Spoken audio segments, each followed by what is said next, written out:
What's up guys, in today's video I'm going to show you how to use auto color adjust option in CapCut PC. Here you can see it's a food video and it's very important to adjust color in a food video or food related any video. So I am using auto color adjust option to adjust the color.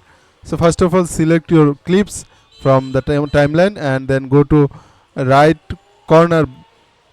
Then you can see adjust menu, click here and then you can see multiple option. From here click to auto adjust and you can manage the adjust from this menu.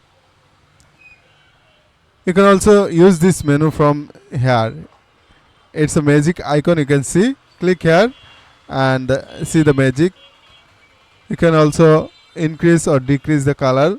That's it. You can use this option to adjust video color in CapCut PC. Thanks for watching.